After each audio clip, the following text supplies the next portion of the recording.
Hello అండి, పచ్చిబొప్పాయితో curry కూడా చేస్తారని ఎంతమందికి తెలుసు? నాకైతే డెలివరీ అయ్యాకే తెలిసింది ఇలా కర్రీ కూడా చేస్తారని. మరి ఈ బొప్పాకాయ కర్రీ చేసుకోవడానికైతే బొప్పాకాయ చాలా పచ్చిగా పాలు కారుతా ఉండాలి. వీడియోలో చూపించిన విధంగా క్లీన్ చేసుకుని కడాయి పెట్టుకుని ఆయిల్ వేసుకుని శనగపప్పు, మినపప్పు, జీలకర్ర, ఆవాలు, దంచిన వెల్లుల్లి, ఎండుమిర్చి, కరివేపాకు వేసుకుని బాగా ఫ్రై అయ్యాక కట్ చేసి పెట్టుకున్న ఆనియన్, పచ్చిమిర్చి వేసుకుని బాగా మెత్తగా ఉడికాక మనం ఇలా పెద్ద సైజ్ ముక్కలుగా అయితే బొప్పాకాయని కట్ చేసుకోవాలి.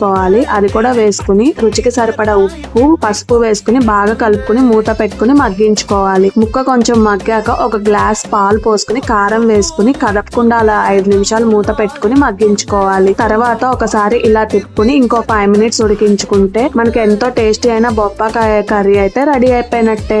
నేను ఈ కర్రీ తినడానికైతే చాలా ఆలోచించాను. తిన్నాకైతే టేస్ట్ చాలా బాగుంది. బాలింతలకి పాలు పట్టడానికి అయితే బాగా ఉపయోగపడుతుంది ఈ కర్రీ. నచ్చితే సబ్స్క్రైబ్ చేసేయండి.